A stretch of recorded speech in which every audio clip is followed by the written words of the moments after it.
Teleislas goes to the bottom of the news, having declared a public calamity due to drought season yesterday. Today we bring some of the arguments of this decision.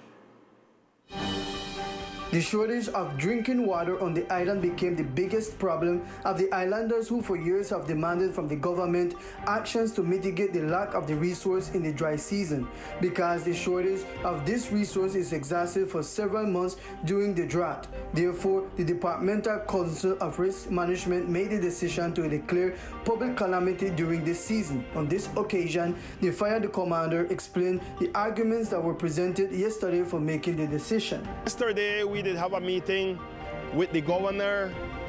The reason for this meeting is to declare calamity because of the dry season that is coming on for 2022. IDEAM and the national government that in charge of risk tell us that 2022 going to be very dry.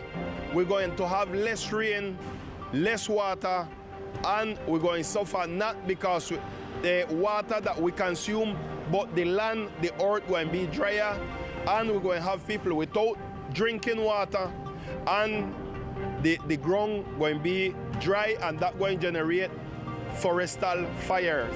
Authorities believe that this upcoming drought season could be more aggressive than in previous years. With the clear calamity, that we could look the way to get water to the people.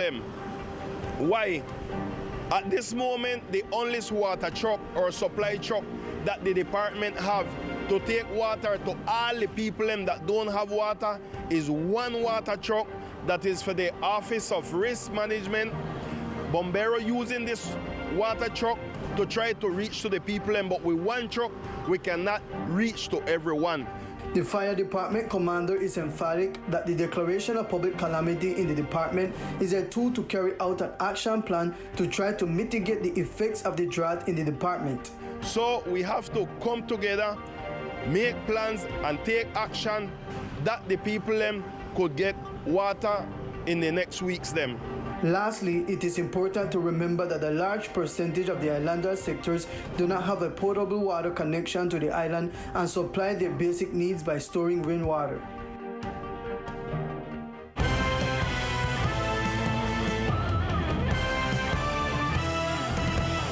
And in the framework of the Seaflower Plus 2021 expedition developed between the Corporation for Sustainable Development Coralina in coordination with the Von Humboldt Institute, held socialization workshop previous week on results of the flora and fauna sampling work developed after hurricanes Eta and Iota. Socialization workshops allow for the updating of San Andres and Old Providence coverage maps and the identification of the portfolio of priority areas of restoration, rehabilitation, and recovery. During the socialization workshop were held with children and others with the community, including the families of the conservation incentive. Didactic activities were developed with the children to teach them about the diversity and importance of forests, and a story about the tropical dry forest was told and delivered, which was translated by Araisal into Creole. The other workshop was held with experts and decision makers from Coralina, where the areas that were degraded in the island by the natural phenomenon and their restoration priority were identified, using the map generated by IDEAM during the expedition. Emphasis was also placed on making the maps visible and looking at the degradation that exists, how they should be attacked, and designing strategies to recover all those areas affected by the hurricane, in which the Humboldt Institute is promoting a restoration plan involving the community, which is a fundamental part of the recovery, since they are the ones who raise the problems and deficiencies caused by natural phenomena and those that have been degrading over time.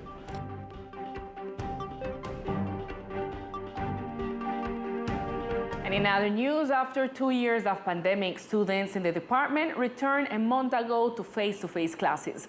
The departmental government today presented a breakthrough in education with respect to official institutions. A month ago, the students of the official schools of the department returned to the in-person classroom mode. After 2 years of virtual and alternation, the Secretariat of Education delivered a report on how the department is doing academically. Iniciamos la presencialidad. We started the face-to-face system, and the reception of our students has been very favorable. It has been very favorable since actually the educational institutions have shown us a high percentage of students who are attending classes. There are more than 95% of the students. We have a lag that we're verifying from the different areas to see what is happening so that we can achieve 100% attendance, but all the official institutions are in operation. The Secretary of Education indicated that compared to 2021, the dropout rates have decreased and that from this moment, actions are being taken to return these students to the classroom. And seniors are once again enjoying the benefits provided by the Senior Citizen Program. The program coordinator indicated that they will begin subsidy payments as well as meetings. The meetings for recreational spaces with the elderly in the island led by the Senior Citizen Program resumed today. Likewise, the payment of the subsidy for the months of January and February is announced. This benefit is extremely important and necessary for adults to cover their needs and find places to promote dialogue and entertainment after the confinement due to COVID-19. In the Colombia Mayor program in San Andres, we have 1,194 beneficiaries. Payments for this period start tomorrow, February, and we are going to pay for the month of January, which will be available from February 17th to February 25th. For the February payroll, we will start from February 28th to March 11th. There are 2 consecutive payrolls. There is a delay in the January payment due to administrative issues. However, the ministry has made an effort for us to be up to date with them with the 2 payments, January and February. O'Neill was emphatic that these meetings are totally optional and all biosecurity protocols are handled, considering that the elderly population are the people who are most at risk of mortality due to the virus. The country is preparing for the elections of March 13, and to guarantee the transparency of the electoral process, the Civil Registry Office informed about the elections monitoring organizations that will arrive in Colombia for the upcoming elections. The National Civil Registry Office informed that for the congressional and presidential elections, there will be 8 national and international elections monitoring organizations in the country, which will oversee and monitor the stages of the electoral process. We have finished in the Chancellery of the Republic the presentation of the plan of guarantees designed by the Civil Registry for all Colombian citizens and for all political actors. In it, we were able to espouse the scrutiny software, the whole plan for the purging of the electoral censor, the opening of tables, and all the guarantees that are being given to citizens and all political parties. It is ratified that 6 elections monitoring organizations are accredited. 3 of them are going to make the technical accompaniment to the scrutiny software, and today 2 international organizations were confirmed. With this, we complete 8 elections monitoring groups.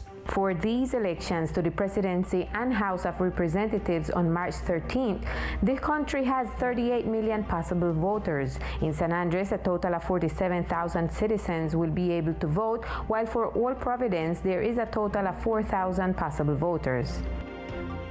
And we continue with the invitation to those people who to date have not claimed their license plate at the Secretariat of Mobility. The head of Mobility Secretariat stated that there are plates that have been held up in the offices and that it is extremely important that they are claimed.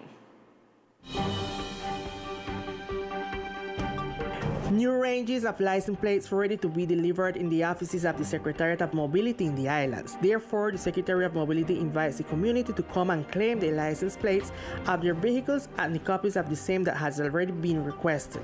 Por favor, deben aprovechar y acercarse en el tercer. Please take advantage and go to the 3rd floor of the Coral Palace to access your license plate.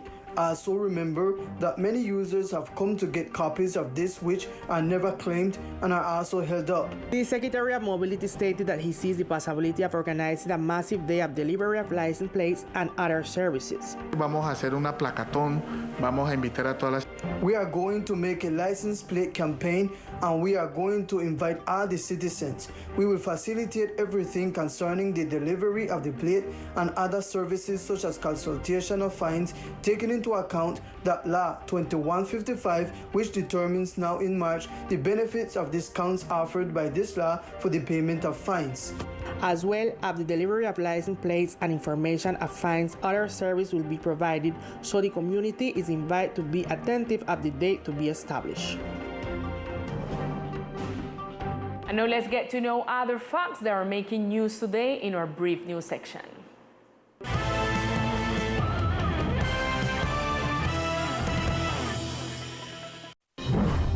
At the Big Pond Lagoon, National Police personnel conducted an awareness campaign and accompanied residents, tourists, and foreigners on the care of natural resources and the prevention of theft against persons.